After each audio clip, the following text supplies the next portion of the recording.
The X-Zone radio and TV show is largely an opinion talk show. All opinions, comments, or statements of fact expressed by Rob McConnell's guests are strictly their own and are not to be construed as those of the X-Zone radio and TV show or in any manner endorsed by Rob McConnell, Relmar McConnell Media Company, Talkstar Radio Network, its affiliated stations, or employees.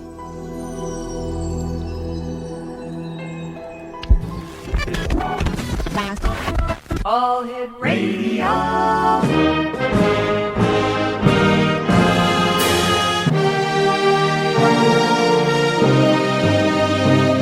Welcome to the X Zone, a place where fact is fiction and fiction is reality. Now, here's your host, Rob McConnell.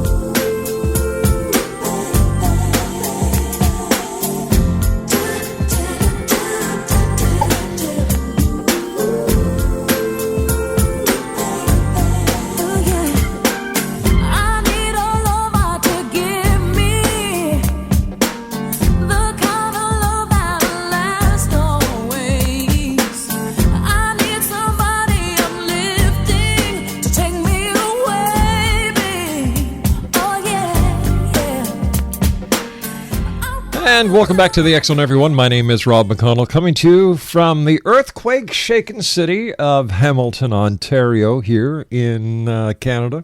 We're about, 40 miles west of Toronto. And it's funny, well, I shouldn't say funny, but synchronicity works in many strange ways, as we all know by now. A 5.8 magnitude earthquake centered in the state of Virginia shook much of Washington, D.C. and was felt as far north as Rhode Island, New York City, Hamilton, Ontario, and Toronto. The U.S. Geological Survey said the earthquake was 6 kilometers deep. Now, shaking was felt at the White House and all over the East Coast as far north as Chapel Hill, North Carolina. Parts of the Pentagon, White House, and Capitol were evacuated. Now, a couple of weeks ago, we planned this hour. And my guest is Norris L. Beren, and we're going to be talking about 101 ways, to make sure your family is ready for any emergency situation. Well, with terrible natural disasters that hit the southern U.S., and we saw what happened in Goderich, Ontario yesterday, and now today an earthquake, it has many people wondering, am I ready for an emergency? Now, risk management expert and health advocate Norris Beren, who is our guest this hour, is going to help our listeners, you, the X-Zone Nation, ready in case anything happens.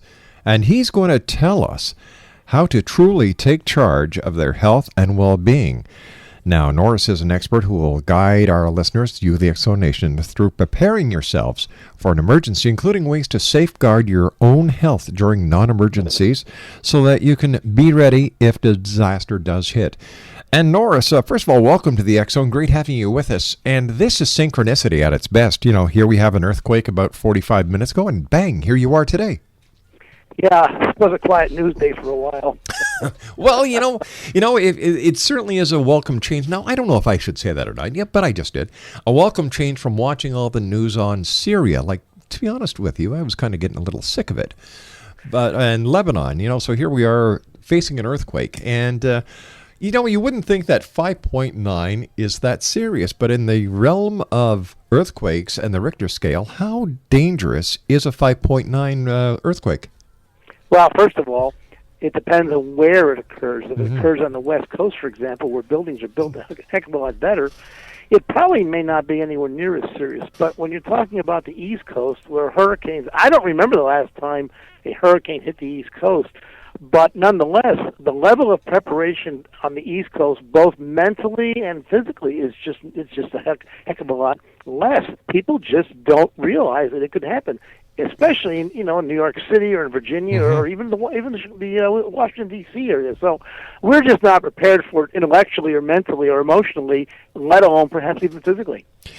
We've got about a minute left before I have to take my first 2-minute commercial break, Norris. Why did you decide to get into emergency preparedness? I got into it because on September 11th, as a business risk manager, I found myself in the unfortunate position, like so many people, that I couldn't find my kids while the events in New York and in Washington, D.C. and in Pennsylvania were unfolding. I was helpless. And this whole business of family emergency preparedness started going through my head. And very shortly thereafter, I wrote an article about it, and I started talking about it. And then 2 years later, I started writing a book, and I said, there's just a lot of information that needs to be shared with people. And I just kept going. And over the last 10 years, I'll admit it starts and stops, but when there's a major event, I'm one of the first ones around to be able to say, hey, let's talk about it. And you know what? We're glad that you're with us today because I believe that preparedness is what this world desperately needs in these times. And thank you very much for sharing your time with us, Norris. You're very welcome. Explanation, my very special guest on this date is Norris Beren. He's the author of When Disaster Strikes Home, 101 Plus Ways to Protect Your Family from Unthinkable Emergencies.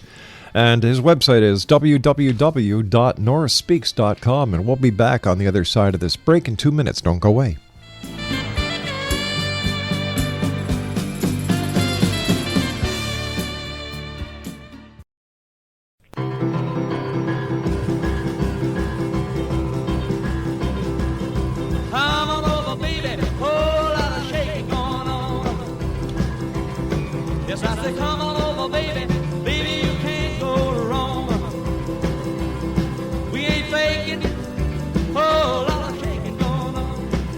Oh, yeah, there's a whole lot of shaking going on. 5.9 on the Richter scale is the earthquake that apparently was felt, or the epicenter was somewhere in Virginia, 6 miles below the surface of the earth, and it was felt as far north as Toronto, and people are reporting that they felt it here in Hamilton, Ontario as well.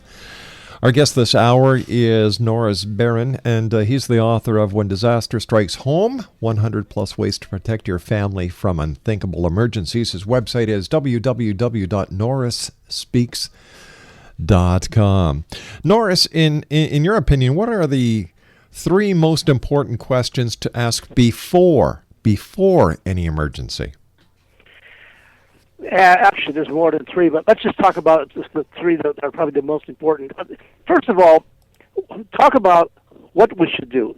I always ask people, ask yourself what could happen. It's a what-if scenario. What could happen? What should families talk about in terms of being able to decide? See, in my opinion, we don't really care when we talk about preparedness, the type of event.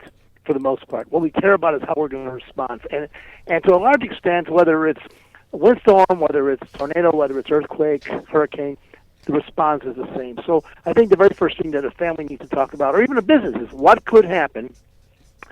And after we get to that point, I think the next question is, what do we need to do? What is our response going to be? What are the scenarios? What are the options?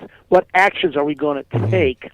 And then, finally, you want to be able to ask yourself, okay, what kind of plans do we need to make? Communications, food, clothing, shelter, all of those kinds of things. So it really is a circle program. What could happen?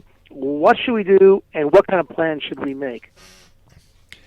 All right, so when sitting down with your family, discussing emergency preparedness, I'm sure there's a lot of people out there who are saying, well, that's what we have fire departments for. That's why we have police. That's why we have the first responders. But I know for a fact in our family, what we do on a regular basis is that we discuss what would happen if we know where the exit points are, and there's a certain area that we have designated as our meet place. So that once we get out of the house or once we get out of our offices, we all congregate to this one place. What are some of the other ways that we can better prepare ourselves for any emergency? Let me respond first to the comment that you made about what people think, and you're to our extent you're right. But let me suggest something. Okay. We are the first responders. Police, fire, emergency services are not the first responders. Your family's safety is your responsibility. So we're the first ones that are on the scene. We're right there right now, and we need to be prepared. First responders can help us, perhaps, when we need help beyond our own capability. For example, getting out of rubble, medical needs, and things of that sort. So I think we should probably change the thinking just a little bit and say, hey, family, we have to be our own first responders. You mentioned communication. Well, communication is extremely important. What if we don't have any communication? I just heard on the TV a report from somebody who said that the only communication that they have under the current situation is two-way radios that some folks had. Apparently cells are not working, Yeah. landline phones are not working, there's just no method. So the key question is, how do we communicate? And where do we meet? Yeah. What if your family is scattered and they all can't get to the meeting location? You know, if you work in a downtown building and you have somebody going to school and you have another family member doing something else, what if roads are closed? There's no transportation. Public transportation is not going. We can't drive. We can't meet and we can't communicate. Now chaos sets in. Now anguish and anxiety sets in. This is why I say it's so important to have plans. So how do we find each other if we do get separated? Mm-hmm. What are the plans for our kids if they're in school or in daycare centers or in an emergency? What if we don't have water or power? What food or supplies, what kind of information and equipment will we need? How long should we prepare for? These are some of the basic kind of questions that we want to think about and start developing answers. We also want to make sure that all family members, or if it's the case of a business, all employees, are part of these discussions. And I don't want to limit a discussion only to families and to people, but even companies with their employees and their families have to be taken into account. Some companies need their people because they're in the service field. On the other hand, there may be a lot of companies that are going to let their people go, but the employees can't get to where they need to go. So we need to ask ourselves a lot of questions, and it's a lot of what if this happens, what if that happens, what if we can't do this, what if we can't do that. Everybody depends on modern technology, the cell phones, the iPads, the texting, and so on and so forth. As a person who is in emergency preparedness, does the public depend way too much on modern technology? Absolutely. I don't want to say I'm old school, but I have a strong propensity to going back to, pardon me, two-way radios, ham radios, those kind of devices that do not require anything other than the units themselves and batteries, so that you can access. I would still argue, for example, that somebody using a CB radio in Washington D.C. who only has a CB radio theoretically could get a message across the country if enough people had CB radios, and it's just somebody broadcasting in Washington that just kept saying, look, I've got somebody in California I need to get a hold of. Can we just keep relaying this message all the way west? Theoretically, it's possible. Ham radio is the same way. Shortwave radio is the same way. I think we need to become much more dependent upon old ways that are not so much dependent upon power, for example, electric power, or some of the other technologies, because the day is going to come. It probably has already happened in some parts of the country. We had it happen in Katrina. The day is going to come when we will not have access.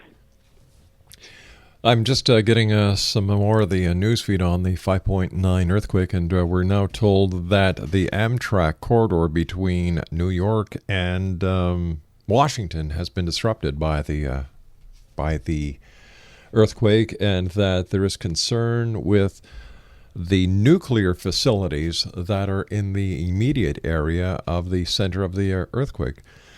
So here we go. Who knows what is going on. And to have an earthquake in this part of the country is very rare. And I believe, Norris, and correct me if I'm wrong, that this caught a lot of people off guard. Everything catches people off guard, unfortunately. When we have a fire, it catches people off guard. Obviously, an earthquake. The storm, this Irene storm in the Caribbean, came up very suddenly. It's a massive storm. It's one of the largest that I remember in a long time. That's the problem. It's just like illness. In many cases, it comes up just immediately. But we need to be prepared. I really am concerned about the fact that so many people, at least in North America, I'll include Canada in this because I don't think it's much different in Canada, so many people, probably 60 to 70% of the people living in North America are not prepared for disaster. I just went through my disaster supply kit after a year. I probably should have done it sooner, but I just went through. And, I feel like if something could happen in my area, and in fact we did have 2 instances of major storms and power outages for several days in the last 60 days, we got along just fine. It wasn't comfortable, but at least we got along okay. Well, let me ask you, what belongs in a disaster supply kit? Well, I think we need to look at some of the more important things that we depend upon. Okay. Keep in mind, there are a few things that are basics. For example, water is a basic. So we need water, whether you have cases of water, and water has gotten to be so inexpensive. You buy a case of water for $3.50 or $4, and for 24 or 30 or 36 cases. So they're easy to carry. They're easy to handle. That's the first thing. Water is important. Flashlights. You need flashlights. You need batteries. You have to be able to see. A manual crank radio, self-powering radio, or a battery-operated radio that will give you news and information, very important. Have at least some degree of spare glasses, eyeglasses if you can, medicine if you have to get up, because in many cases I talk a lot about emergency evacuation, like in a fire in the middle of the night where you just want to get out and go. You need to be able to have that, at least medicine, because you may not be able to get it any other way. I tell people when you go to sleep at night, make sure you have a flashlight, a good pair of shoes, and a whistle when you go to sleep at night, every member of the family, because if you have to get out of your apartment, home, whatever, real quick, and you need to wake people up, a whistle is a much better way of doing it than yelling. So those are some of the things. In every case, you want to be able to have whatever it's going to take for you to be comfortable. If it's cold weather, you want to be able to stay warm. If it's warm weather, you want to be able to stay cool.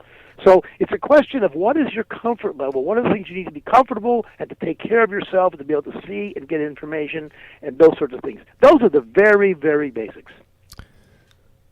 Don't forget pets. Yeah. I was going to ask you, of course, if you have pets, you should also make sure that the pets are taken care of in your emergency preparedness kit as well. And if you have family members that have special needs, whatever their special needs are, whether it be medical equipment or medication or whatever, we need to make sure that we can accommodate them. Yesterday there was a tornado in Goderich, Ontario. A waterspout came off of Lake Ontario, and what I believe was about 50% of the town was taken down by this tornado. Let's say I'm out on the road. I see a tornado. Where should I seek shelter? And that's happened to me. You have to be able, first of all, get out of the car. If you're in your car, get out of it, because the wind will come by, that dependency, that false sense of security, the wind will come by and will take that car and just blow it away. You need to get away from wood structures. You need to get away from trees. The best advice, and it may not always be practical, is to get down as low as you can in an area where the debris and the wind will blow over you, rather than blowing at you. So you have to find a way to do it. I know a lot of people will hide under an overpass, what we call an overpass. Yes. In the crack of the overpass if they can. Certainly you could get blown away, but it may be better than nothing. But you want to get out of harm's way, and obviously you want to be on the opposite side of the direction that the wind is coming from if you can, but just make sure that whatever you're going to hide behind isn't going to blow away. All right, stand by. Norris, you and I have to take our commercial break with the news. We'll be back after the news. By the way, the USGS is now reporting 5 aftershocks near the epicenter of that 5.9 earthquake in Virginia. As the details become more available, we'll report them to you, the members of the X Zone Nation. Once again, 5.9 earthquake hits Virginia. The USGS is saying it's the most powerful quake in that state since 1897. Norris Beren is our special guest. We're talking about 100-plus ways to make sure your family is ready for any emergency situation. His website is www.norrisspeaks.com, and we'll be back on the other side of this commercial break as we continue from our studios in beautiful Hamilton, Ontario, Canada. Come on over, baby. Whole lot of shaking going on. Yes, I say come on.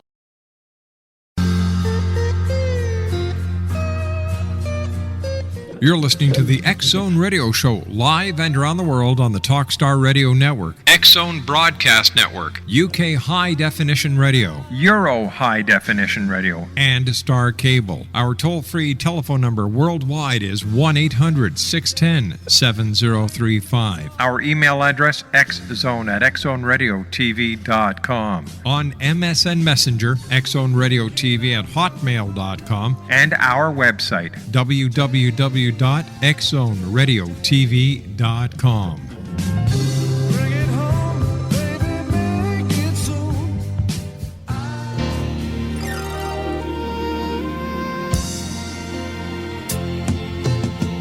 There's got to be a morning after if we can hold on through the night.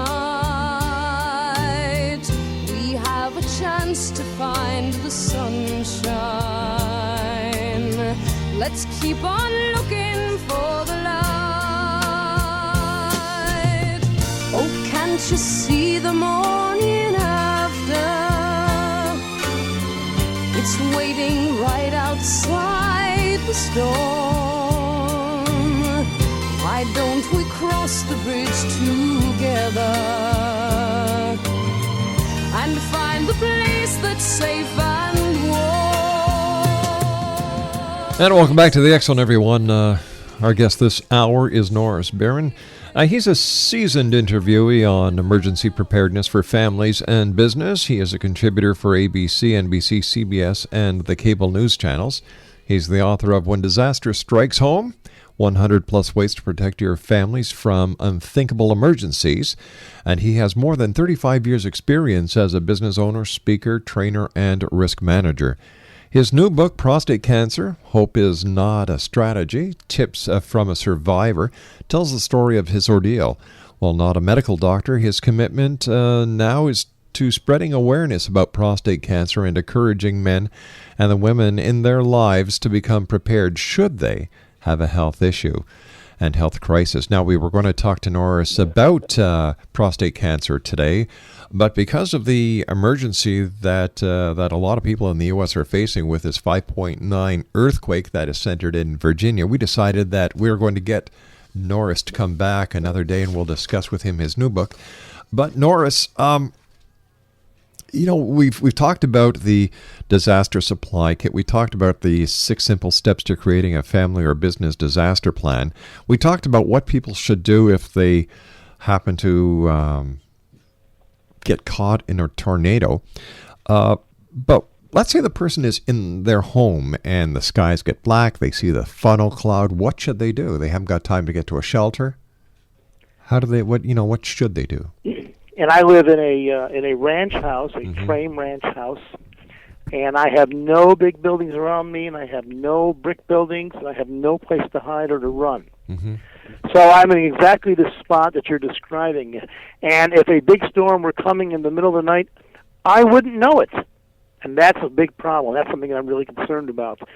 It's not fun to get caught unprepared because your life and the life of your family is at risk. My recommendation then is, number one, I wish everybody would have an emergency alert radio that would go off with an audible tone or a voice tone or a voice whenever there was the need. The National Weather Service, hits the red button, and all of a sudden these radios all over the country start going off and letting people know that there's an event going on. So that's number one. I think people, they're very inexpensive, they don't cost a lot of money, and I think everybody should have one, along with that flashlight I talked about, etc. But in my case, I guess the only place I can go if I have enough time, I could probably go to a local school or a local shopping mall that's brick and sturdy. But here again, you take a risk because you never know what roof will blow off and what will fall on your head. So you got to be really careful. But my only advice to myself and to others is, I have a brick chimney, and I'm just going to huddle in that bathroom near that brick chimney and just hope for the best. If the building goes, you may be left standing. There's not much choice if you don't have a lot of time. The lead time on a tornado is probably seconds and maybe minutes. What about windows? Should people open the windows or close their windows? No, you don't need to do that. Matter of fact, it probably is worse. There's an old notion about equalizing air pressure, but it really doesn't have any value. No, don't open a window. Leave it closed. You're not going to gain anything. I've always believed that it's a good idea for all the members of the family who are old enough to take a first aid course. Do you recommend that? Absolutely. CPR is particularly important, but also first aid, just to be able to stop bleeding, deal with somebody that's in shock, recognize certain signs, certainly can be life-saving. Is there much of a difference when it comes to emergency preparedness between the preparedness plan at home and the preparedness plan at work? The requirements are certainly different. We haven't talked about some of the things that we would want to prepare. For example, I tell people in the event of a hurricane, there's a number of things that you need to do to your own home. Shut off the power, shut off the water, make certain preparations, unplug things that you don't want to get a power surge, put things in plastic bags, for example, photos and computer disks and computer tapes and all those sorts of things. There's a whole laundry list of preparedness things you want to do. But at work, the problems are even more significant because, first of all, you've got people that are away from their homes. So you have to make a business decision as to when you're going to let people go home unless you need them on the job. But businesses have a whole lot more at stake in terms of property to lose than a homeowner does. A homeowner, they can lose all of their furniture and even all of their clothes and still survive. But if a business loses all of its records and its equipment and furniture and whatever else, recovery becomes extremely difficult if you're not prepared. Things like phone numbers and contact information and important papers and processes and intellectual property, all those sorts of things. When you have a fire, so many businesses never recover because they just don't have the ability to pick up the pieces. So, I spend a lot of time talking to businesses, and I'm absolutely amazed at the number of businesses that do not have a plan. To most businesses, backing up computer tapes is their disaster plan. You and I were speaking earlier about Hurricane Irene, and we just received an alert from the people at NOAA that, let me see here, hurricane conditions expected to reach the Turks and Caicos Islands very soon. And there are so many websites available now that can give you excellent information. However, and you know what? People forget that if the power goes out, if the lines go down, you could be very well without computer, and then what are you going to do? You're going to have to think for yourself. So I really believe, Norris, that what you're telling people is so important. Prepare for the event before it happens. Prepare. Think ahead. And to me, this is common sense. Okay, imagine going into a restaurant. Mm-hmm. Into a restaurant where you end up in a room inside a room inside a room. Okay. Imagine a power failure.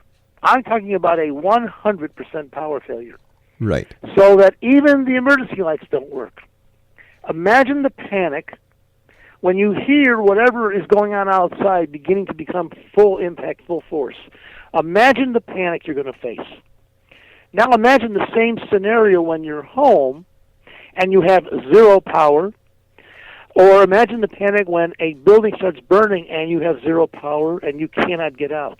What I want you to imagine is things that you probably don't think about in terms of your own life safety and that of your family.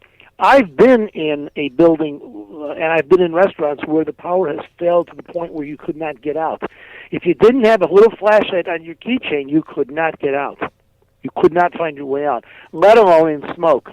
So I think that if we were to imagine a little bit about any time in our life where we woke up in the middle of the night and it was totally pitch black dark and we couldn't find our way out of our own bedroom or out of our own hotel room or any of those kind of scenarios, just imagine those kind of pictures and you say to yourself, I should never let myself get into that situation. It is so easy, it is so inexpensive, it takes so little effort to do this. We spend so much time planning back to school, planning vacation, planning for the holidays. We spend a lot of time and a lot of money on those kind of things. What about our own personal safety in the event of a disaster? And there are so many things that can befall us. I go crazy every time I see a story of people that get killed in a house fire, whether or not the smoke detectors were working, whether or not there's batteries in them. I just don't understand why people do that.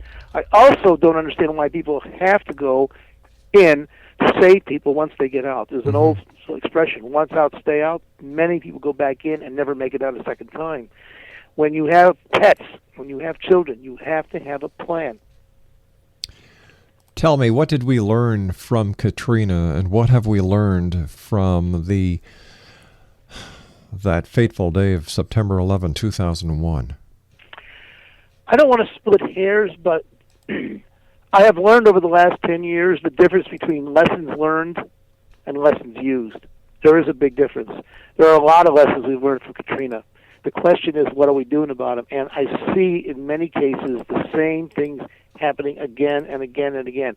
I'll give you just one example. Sure. 2 weeks ago, we had an incident in the state of Indiana at a fair. We had a temporary structure blow down in a wind gust and kill 6 people. Yes. 2 days later, I saw in the paper that the emergency plan for that event was a single piece of paper. And the first thing I said to my wife is, what have we learned? How can we have an event where we have thousands of people, a very temporary structure, and we have absolutely no plan if something should go wrong, let alone plan if something should go wrong. 50, 60, 70, 80 mile an hour winds in this country are not unusual anymore. They happen all the time. So why would we put together a structure and no plan in the event that wind comes unexpectedly and takes it out? That's the kind of scenario I'm talking about, where we've learned lessons about preparedness. We all talk about it, but at the end of the day, we had no plan to deal with that situation. I know it came out very short, but the worst part about it is that it happened. And now everybody is finger pointing and saying, well, we didn't do this, we didn't do that, and that's just unacceptable. So I'm not sure what we've learned. I know that there's a lot of lessons that we should have learned and a lot of things that we have not done, but this country is not much better prepared in many ways than we were 10 years ago for a disaster, whether it be an airplane crash into a building or whether it be any of these natural disasters or a terrorist attack or an incident of workplace violence. We still have workplace violence. We still have school shootings. We still have lots of people getting injured. If I had my way, I would train every student in every school in the country what to do if somebody walks into a room with a gun. And the very first thing I would tell people is start throwing things. Just start throwing things. Distract. Get control. We got to stop the problem.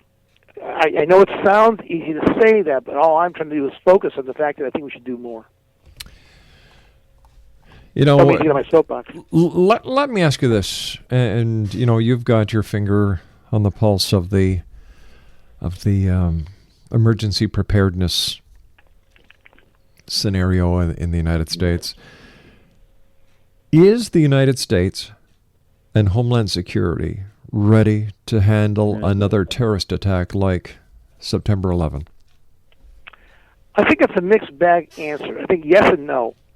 I just read something the other day that the potential for a major disaster, and I'm not even going to explain what I mean by a major disaster, because I think we all know there's only one kind of disaster. It can be just beyond. But it seems like we are not prepared for the big one in a lot of ways. And that is very concerning. Certainly, you could argue about immigration and borders all day long for a variety of reasons, but the point is it's still probably easy to get a suitcase bomb into this country if you wanted to. And that is very, very frightening. I think to a large extent there has been, no question, the government, the U.S. government under the Bush administration, under the Obama administration, the last 10 years, no question, there are thousands of very devoted people have spent a lot of time and a lot of effort doing a lot of great things. My hat's off to a lot of people. What I'm concerned about is leadership. I just don't know whether or not politics hasn't gotten in the way of leadership to the point where we have not done a lot of things that we should be doing. My example with the Indiana issue is probably one of them, where we have different interest groups doing different things and not doing the right thing, and nobody asks the right questions. That's very true. I don't know if that answers your question or not. Yeah.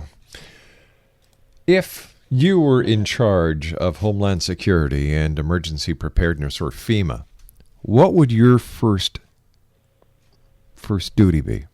Get more input from the grassroots. I think you and I probably have better ideas in many cases than the politicians do, or some of the people that are in charge. That's scary. Yeah, it is. It is. But every time I see people interviewed on the T&D about some kind of an event, or I see members of the public, just from the public at large, offering an opinion, I'm often amazed and overwhelmed and surprised and very pleased.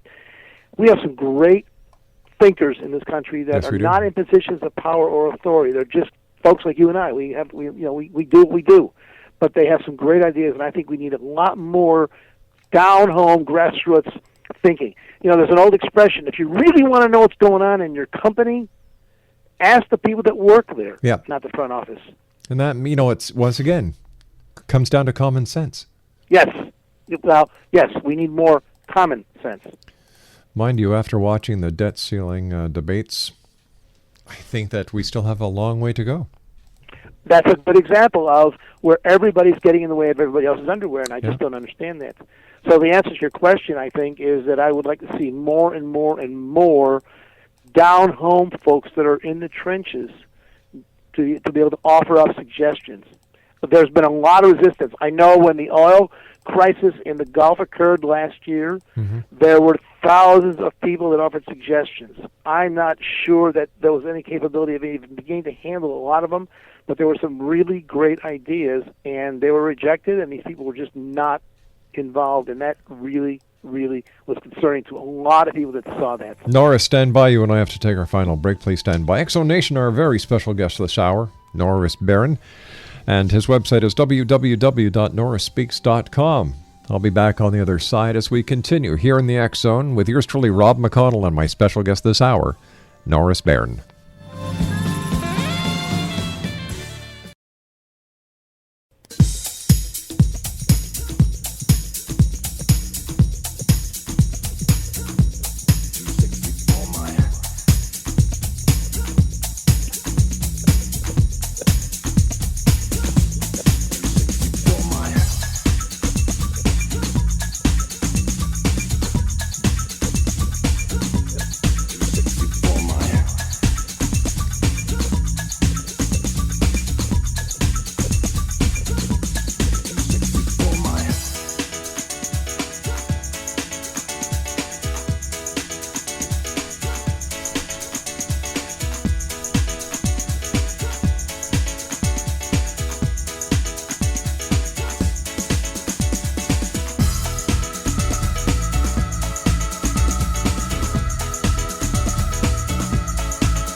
All right, hold on here. I've got to ask you a question, Craig.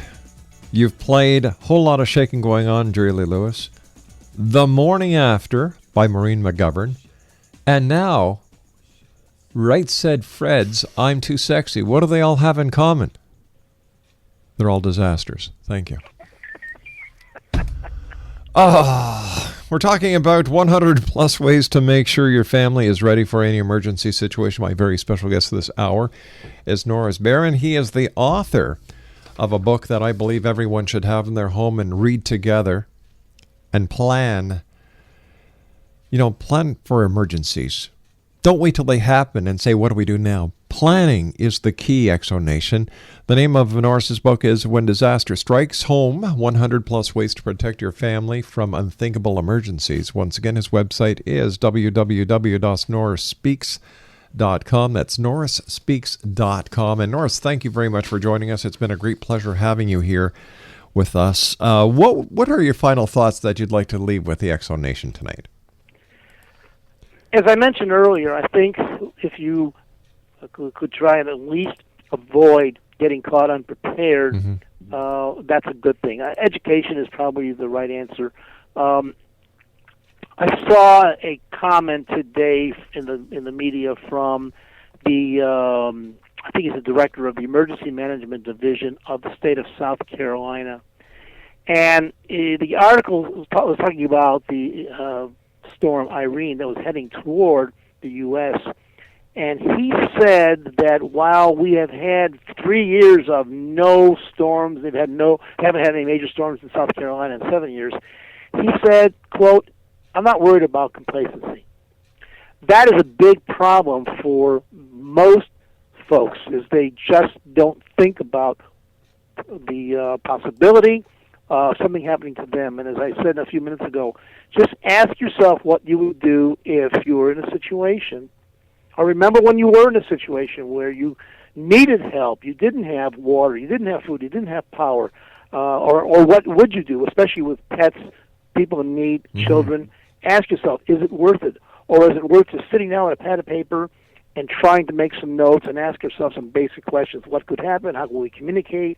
What are the most important things we need to do and need to have?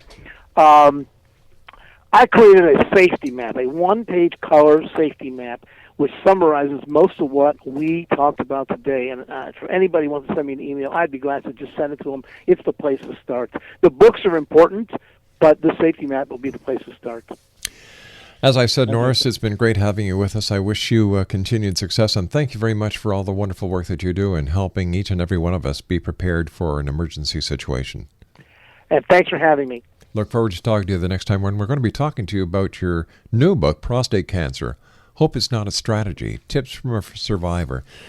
Exonation, our guest this hour has been Norris Beren. His website is www.norrisspeaks.com, and I'll be back on the other side of this commercial break with the news at 6.5 minutes past as the X-Zone continues from our studios here in Hamilton, Ontario, Canada. My name is Rob McConnell. Don't go away.